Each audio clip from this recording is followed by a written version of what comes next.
Welcome to Fabula Celtica, a Celtic Studies podcast with Tyler Baxter. Season 1, Ancient Ireland, Episode 11, Of Kings, Kin, and Cows.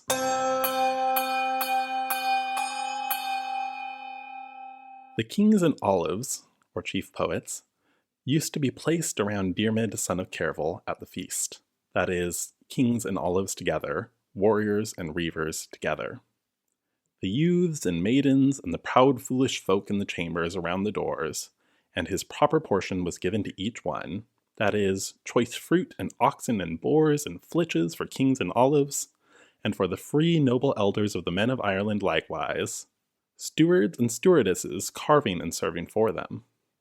Then red meat from spits of iron, and braggot, and new ale and milk water for warriors and reavers, and jesters and cupbearers carrying and serving for them. Heads and feet next, and all kinds of cattle meat to charioteers and jugglers, and for the rabble and common people, with charioteers and jugglers and doorkeepers carving and dispensing for them. Veal then, and lamb and pork and the seventh portion outside for young men and maidens, free mercenaries and female hirelings carving and dispensing for them.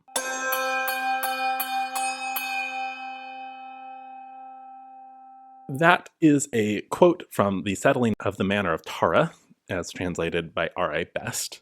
This is the same text that we actually opened our previous episode about the law texts with. And in this particular scene, we see the arrangement of a feast and the various hierarchies of people, the kings and the olives, the chief poets, being at the top of the hierarchy and being served by higher people as well, by stewards, versus the next level down on the list of warriors and reavers who are served by cupbearers. And then we have charioteers and jugglers being served by doorkeepers. We also see different kinds of food being served to these different levels of people. So this is a really nice encapsulation of a lot of the qualities we're going to be talking about in today's episode, because we are talking about the structure of early Irish society. In a lecture given many years ago, D.A. Binchy summarized early Irish society as being tribal, rural, hierarchical, and familiar.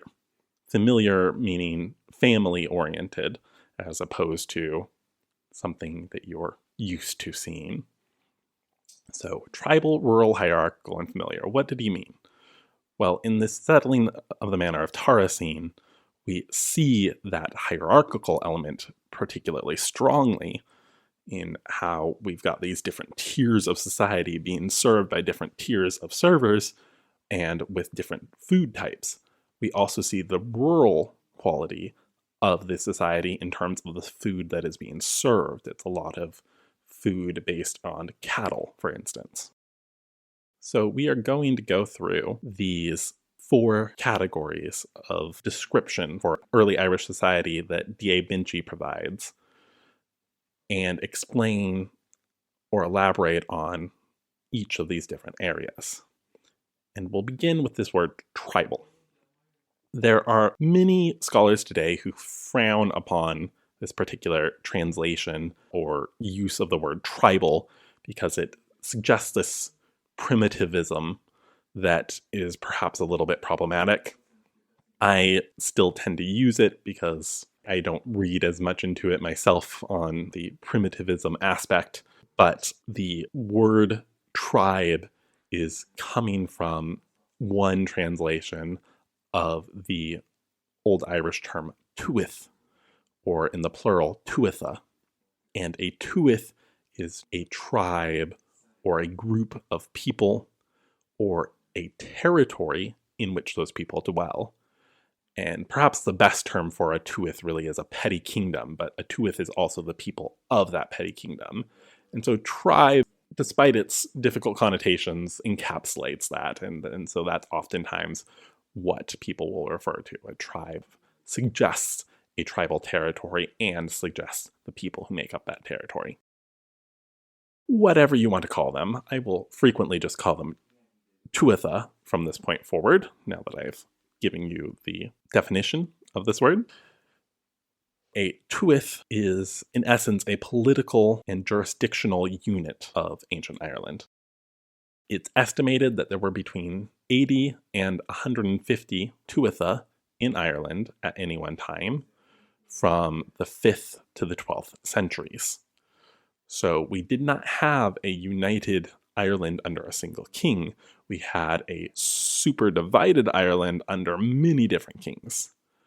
At the same time, not all of these kings were equal. There were over-kings who had sub-kings below them. There's also the legendary idea of the High King. The King of Tara was, in many legendary texts, and even perhaps historically, referred to as the High King of Ireland. But in practice, there was never a single king that unified all of Ireland under his domain. The size of these tuatha was estimated to be about 2,000 to 3,000 people per tuath. So that gives you an idea of how many of these tuatha we had, how they were organized in terms of the number of people in them, and that they're all under kings within each of these individual tuatha. The life of the tuath centers around its king. All freemen, so people who have an independent status, owe direct loyalty to the king, and they pay him taxes, which was not necessarily monetary taxes, mind you. We'll be getting to the monetary units later, but the taxes might come in the form of food rent. They might come in the form of goods or services, even. The king has the authority to summon freemen to a slogeth, a military gathering or a hosting. And he also organizes at somewhat regular intervals an onach, or an assembly. We've mentioned the onach before. It's something on similar lines to the Feis Tevra that we've mentioned before, the Feast of Tara. So it's this gathering for all the vassals of the king, for his tuath, really, where you have both festivities and things of legal matter are settled, like making good on your taxes, for instance. This tribal element that Binchy is describing is also a matter of what the law texts tell us about the practicalities of being a member of a tuath and about what is involved in going between tuatha. An ordinary person of most ranks, of most classes, will live and stay within their own tuath, because except for a few cases, a few particular professions, most people don't have rights beyond the borders of their own tuath. The main exceptions are the learned classes, so the clerics and the fillith, or the poets. There are also different types of outsiders to a tuath. So if someone from outside your tuath does come in, you of course have these exceptional cases who retain their status of these learned classes. But then you've also got these different categories of outsiders with little to no legal right once they've crossed into a foreign tuath. So you have the amla, the non-person, the general alien, who can be killed or injured without punishment, and who are excluded from any sort of legal agreements. So you have the cúglas, which literally translate as a gray dog and might mean something like an exile from overseas. These people also have no status in their own right. You can, in this situation, obtain some status as an outsider by marrying into the tuath. So if you marry a woman of the tuath who has some legal standing, you obtain legal standing through her. But in this case, it is the wife who bears the bulk of responsibility for this outsider husband and for any children they have together. So it's actually her who has the stronger legal standing in that situation. We also have castaways, people who kind of wash up from the ocean. And these people similarly will have no legal standing unless, for instance, they're taken to the service of a lord or king. There's this idea that a lord or a king who sort of rescues an outsider from a bad situation, such as a castaway or a hostage from, say, the army of another Tuath, if that king rescues this person from a bad situation by taking them into the king's personal service, the idea was that would engender loyalty with this outsider to the Tuath, and it would also give that outsider some amount of legal standing as a dependent of the lord or king. So it was a win-win situation where the king or lord gets a new loyal retainer, and that retainer's legal issues of having no status as an alien to the Tuath are resolved by going into that service.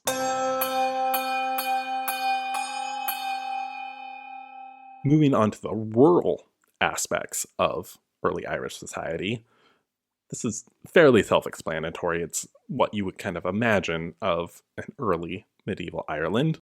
You're dealing with a culture that is heavily based around farming, both growing crops and animal agriculture. There was a self-sufficient form of mixed farming that emphasized rearing cattle, sheep, and pigs, and growing cereal crops in particular.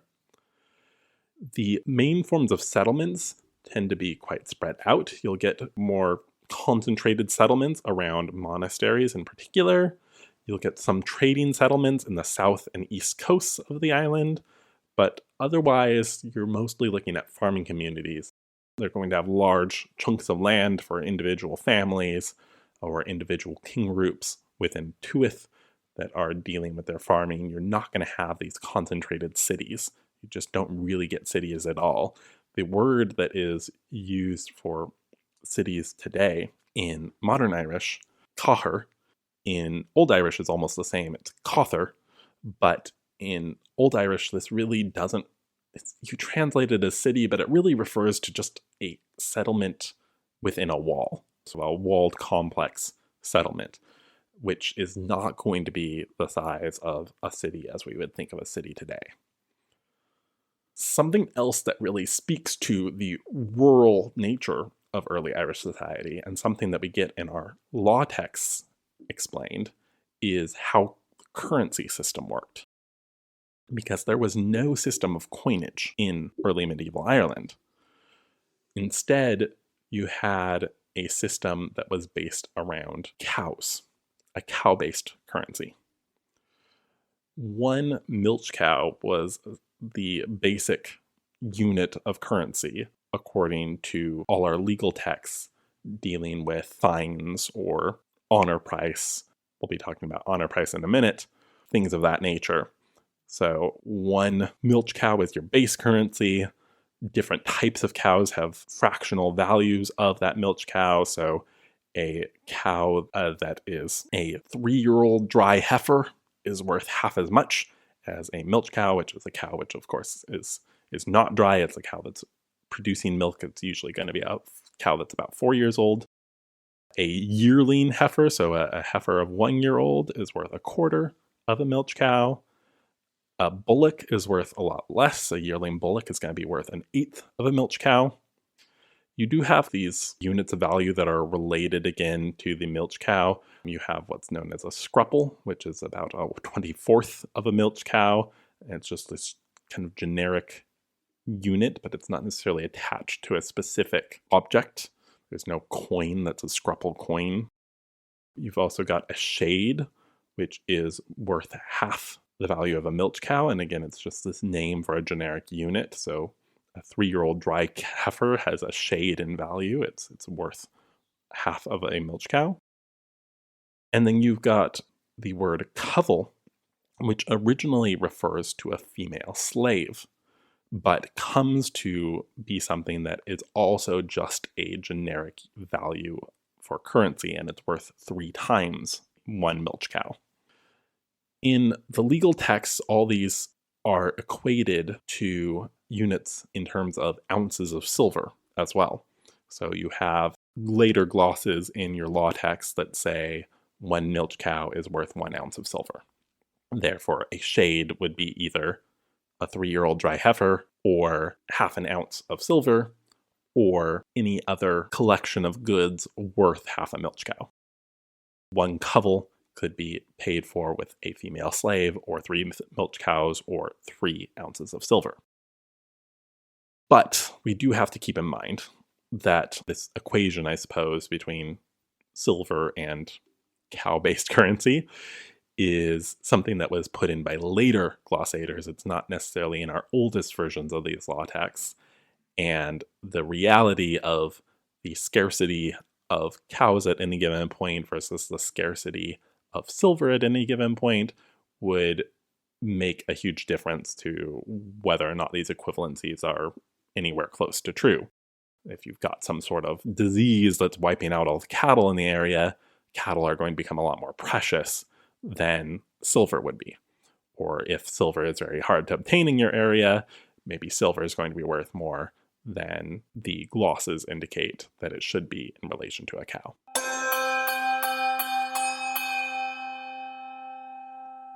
According to one law text, at minimum, a tuath must have a king, or ri, a poet, or phila, a churchman, and an egna, an ecclesiastical scholar. And so we get this idea similar to what we saw in our last episode about law texts, of this partnership between the secular powers of the king in this case and his phila, his poet, versus the religious authority of the church, with a churchman, probably a bishop or a high-ranking priest, and a scholar of the church. Hierarchy is really interesting in the early Irish legal system because when we look at hierarchy, we have a quantitative value to attach to people of different status. It is known as the log nenech, literally the price of his face, but usually called honor price in English. It's a financial measure of a person's status, and this is the measure by which fines payable to someone are determined. When a major offense is committed against a person, how much reparation has to be made in terms of payment comes down to that person's honor price. So usually it's the person's honor price and value that has to be paid. Lesser crimes against a person usually require a percentage of the honor price of the person who the crime was committed against. In the case of a person's dependents, so if you're independent, you have your own honor price, and then your dependents usually have half of your honor price. There are also a few different groups within this hierarchy that broadly are in the same threshold of honor prices of hierarchy. We have the nevydd, which are the noble or privileged classes, versus the non-nevydd, and then we have the freemen versus the unfree. If you imagine a pyramid, the nevydd, the nobles or privileged class, are at the top. This would include things like kings, lords, clerics, and poets. In the middle, you have the freemen, the ser, which will include many professionals, such as farmers. And then you have the der, the hereditary serfs, the female slaves, the kavla, for instance, or the male slaves, the mug, as a male slave would be called, and so on. As was mentioned in the last episode, there seems to be quite a bit of balance and fairness within early Irish legal structures for those within a particular tier of that hierarchy, so between nevydd, for instance, between the nobles.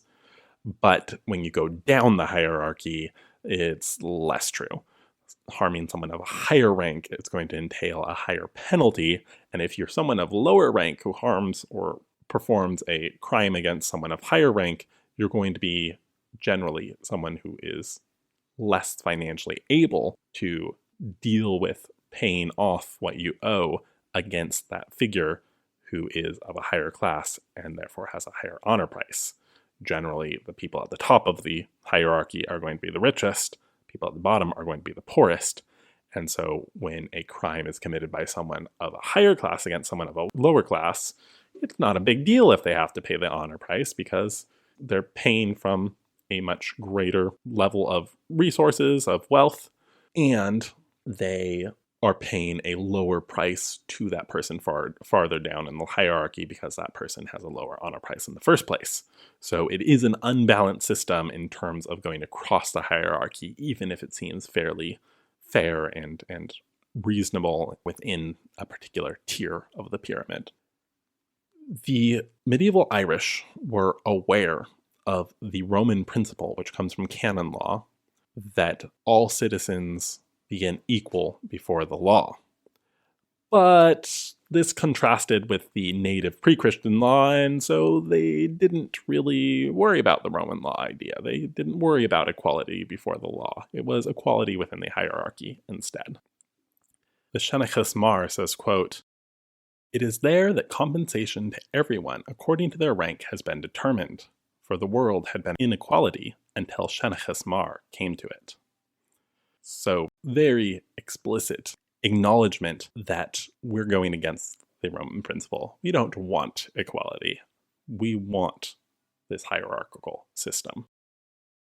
According to a couple of law texts such as the Regep Beag, the small primer, and the Creath Gavlach, the forked purchase, which are both dated to about the year 700, so very early texts according to the linguistic analysis. The determining factors that distinguish a neviv are their status at birth, how many clients they have, so how many people they have paying them food, rent in exchange for a fief, in exchange for a certain amount of property, and their wealth. So all of these determine your rank within the neviv group within the hierarchy.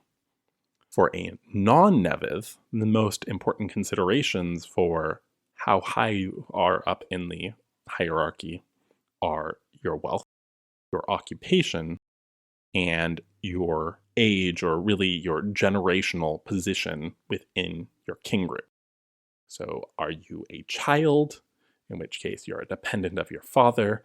Are you a father, in which case you're the head of a sub-unit of your kin group? Are you a grandfather, in which you're the head of a larger subunit of your kin group? These are all going to determine how much status you have at that point in your life. Sticking to this theme of hierarchy, there can be gradation even within a particular professional class. Different professional classes tend to be of specific ranks, but for example, with the Philith, the poets, there are 7 different grades of Philith. So there's not just one honor price assigned to the class of Phila. There are multiple honor prices associated with how distinguished you are, what grade of poet, what grade of Phila you are. And frequently within these gradations within a professional class, it is possible to climb through those gradations for an individual through things like study or experience or wealth. If you accumulate more wealth, you may be able to move up to a higher rank of the farming class, for instance, from an ogre, a small farmer, to a boera, a strong farmer.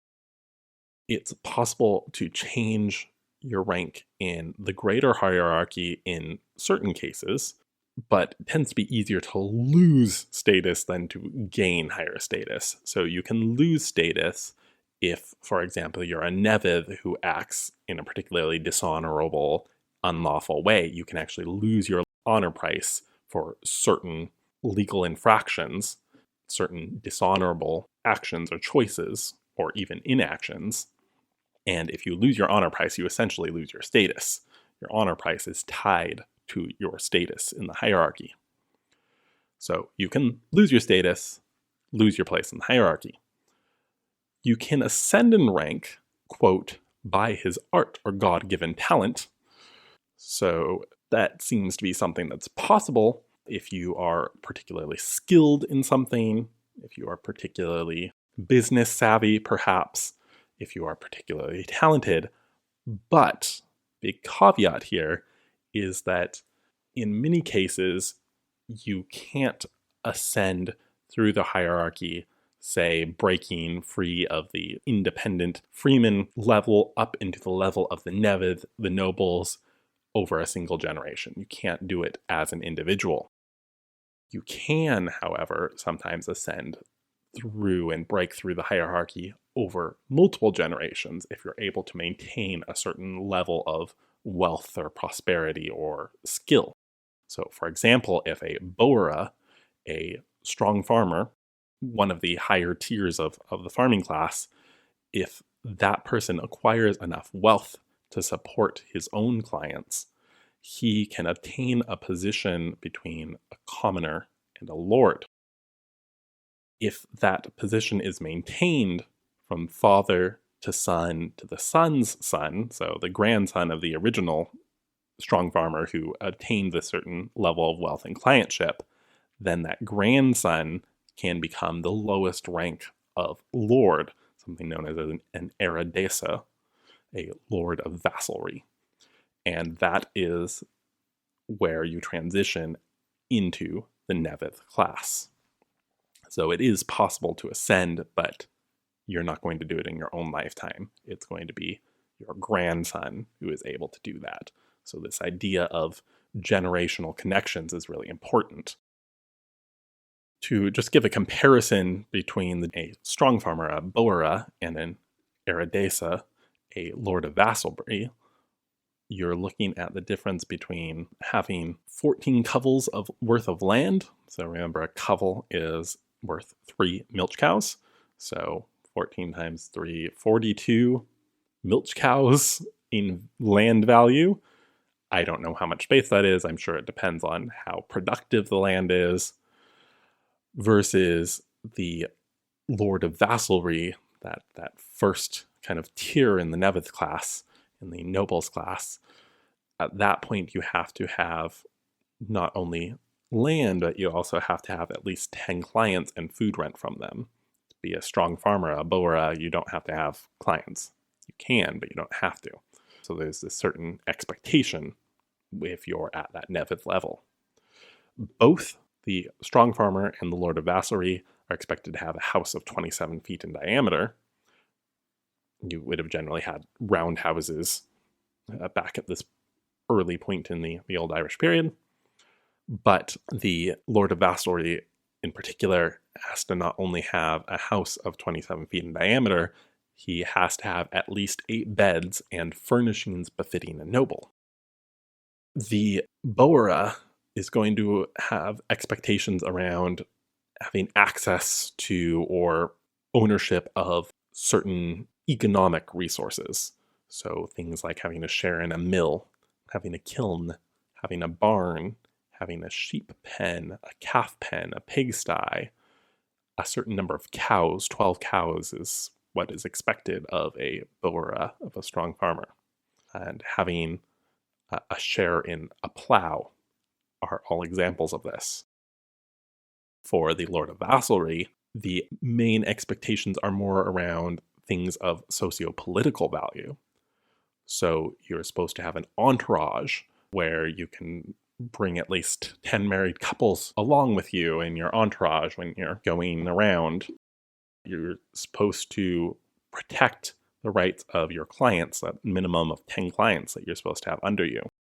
You're supposed to be knowledgeable about the laws of the Tuath, and you're supposed to have a bed for foster children and foster siblings that you may have.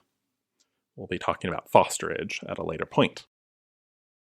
The strong farmer has to have a horse for working and a horse for riding, while the Lord of Vassalry has to have 4 horses with fancy bridles. The strong farmer has to have 3 people in his retinue. The Lord of Vassalry has to have 7. The strong farmer has an honor price of 5 shades, so 2.5 milch cows, while the Lord of Vassalry has an honor price of 10 shades, so 5 milch cows. We have now covered the idea of the tuatha and the tribal nature of society. We've talked about the rural aspect, and we've looked a bit into the hierarchy. We are going to be moving in future episodes to really dissecting the hierarchy in particular. For example, we're going to look at kingship in the next episode. Then we'll look at poets and so on. But the last category that D.A. Binchy had mentioned as defining early Irish society, quality that early Irish society is familiar, is what we will round this episode off with. In early Irish society, family, not the individual, is the center of society and the center of law. You have what is known as your finna, your king group. And in particular, in most legal situations, there are different classifications of your king group based on how many degrees of separation there are between yourself and your kin. So whether you're going to your father or your father's father or your great-grandfather, how far out are you going in terms of them and their descendants as part of your kin group? The gradation, the level of kinship that seems to matter the most is what's known as the dervina, or the true kin, which are all the descendants through the male line of the same great-grandfather. So that's the most common kin group to be referred to in law texts. All the male descendants through the great-grandfather, through your father's side of the family and his father's side of the family. There are 4 legally recognized kin groups, however. There's the Gelina, or the bright finna, which is the smallest. There's the Dervina, the true finna, which is the next biggest. Then you've got the Yarfinna, the after finna, which is bigger still. And then the Inina, the end finna, which is the largest of all. And this is all according to a law tract known in English as On Kin Divisions of the Laity. So to try to give you an idea of who would be within these different kin groups, the smallest group, the Gelina, the bright finna, is let's say you're a child. If you're a child, then it's your grandfather, your father, your uncles, your first cousins, yourself, and your brothers. So if you imagine a family tree with your grandfather at the top of the tree, he's the head of the Gelina. If you are a dependent on your father, if you are not yet a parent yourself, grandfather is at the top of your Gelina. Your grandfather has children. He has your father. He has your uncles. And then your father's children, including yourself, and your uncles and their children, so your cousins, are going to be all within your Gelina. So that's the smallest group. The Derina would extend out to your great-grandfather and your granduncles and their children, so your first cousins once removed, and their children, so your second cousins. So all of those would be within your Dervina, and that is the group that seems to matter the most. So practically speaking, because your great-grandfather probably isn't alive with the life expectancy that you have during the early Middle Ages. In fact, your grandfather may well not be alive, and your granduncles may well not be alive. It's essentially you, your parents, your aunts and uncles.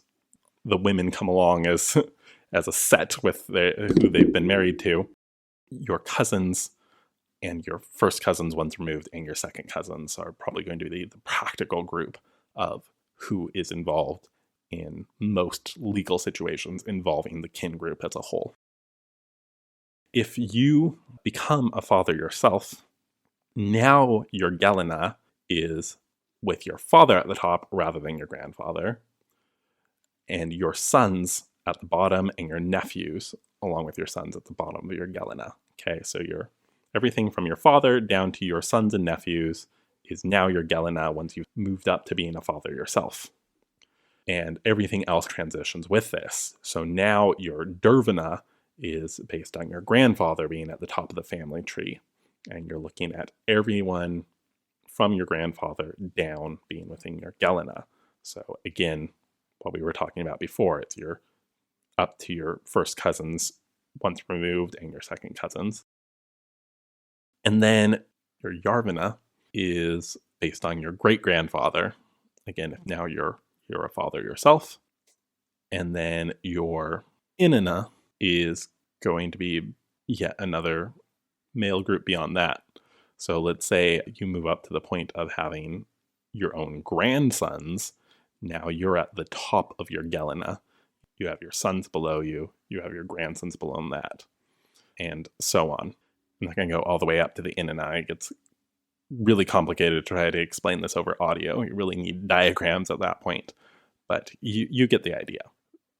The main point is that it's usually, until you're a grandfather yourself, it's really up to your various iterations of cousins that matter in terms of the degrees of separation and kinship when it comes to legal situations involving your finna, involving your kin group. Now, what are these legal connections? Well, within the finna, you have what is known as the kjon finna, or the ken finna, the head of the kin. They also might be known as the aga finna, the pillar of the kin. This person speaks and acts on behalf of the kin. You have the finja, the kinland, for which each legally competent adult male has some degree of responsibility over. And your kin group is often expected to pay for crimes and debts of its members. So given the high honor price of some people who you might commit an offense against, everyone in your kin group might be expected to chip in to make up for a fine that you have to pay to someone of fairly high status. If the offender doesn't take responsibility themselves, the burden is passed on to the kin group. And we're actually going to see a specific example of this in our next episode on kingship. Anyone who avoids obligations to their kin cannot be given legal protection. So it's very important that you are loyal to your kin group in the early Irish legal system and in early Irish society. When a member of the kin group is illegally killed, so you can say that someone is legally killed if they are killed perhaps because of legal proceedings, or they are killed in battle, or they're killed in an accident, I suppose. But if someone is killed illegally, the kinsmen of their slain kin member get a share of the eric, the body fine for that person. The body fine is a different, higher value than the honor price that is normally used to calculate how much is owed in reparations for one offense or another. Kinsmen are expected to prosecute a blood feud if the one who killed a kin member does not pay the body fine. So you're expected to really uphold the honor of your kin group and uphold the memory of the person who was killed by beginning this formal, not so fun blood feud with another family and making sure that you get compensation that is due for that illegal killing. Because so much of the legal system is wrapped up in this expectation that the kin group is united, there are major issues when there are legal disputes within a kin group. In particular, both in terms of the legal reality of early medieval Ireland, as well as in numerous legendary stories, the act of kinslaying, or fingal, as it's known, is considered especially heinous in medieval Irish society because it subverts the legal system. If you'll think back for a moment to the Lever Gavela in, I believe, our second episode, we talked about the arrival of the Fir Bolg, the fourth Takers of Ireland. This may have been the third episode. The Fir Bolg were of the same descent as the Tuatha De Danann who came after them, in the fifth taking of Ireland. And when the Fir Bolg were supplanted, one of the points made in the Lever Gabhla is that the system of kingship under the Fir Bolg was a system that functioned on the basis of kinslaying. In order to succeed to the kingship, a brother would have to kill a brother, for instance, who's already the king, or a son would have to kill his father, who's already the king. And so from the perspective of the medieval Irish who are writing and reading the Lever Gabhla, this idea that the Fir Bolg were killing their own kin is something that cannot be accepted. It's something that necessitates that they are replaced by the Tuatha De Danann and subsequently by the Sons of Meath, because kinslaying is something that the society in the medieval Irish period does not tolerate. If you can imagine this for a moment, how this works is that normally, if a member of your family is killed, the perpetrator has to pay this body fine. But if a member of your family is killed and the perpetrator is a member of your family, what are you going to do then? They're going to have to pay their own family, but they are part of the family, so they're paying themselves. And there's really no justice that's enacted in this way. The money or the compensation stays within the family. They don't get anything new out of it. Instead, they've just lost a member of their kin group at the hand of one of their own members. So this totally disrupts the legal system and the expectations around that legal system, which is why it is so especially bad and why we see it come up as a particularly tragic element and a particularly harshly punished element within the early Irish tales, within the medieval Irish literature. These ideas are going to be revisited throughout our future episodes when we will dive into specific legal processes and specific legal topics as they come up within our legendary literature and as they come up within our discussion of the historical situation of medieval Irish society. Until then, see you next time. Thanks for listening.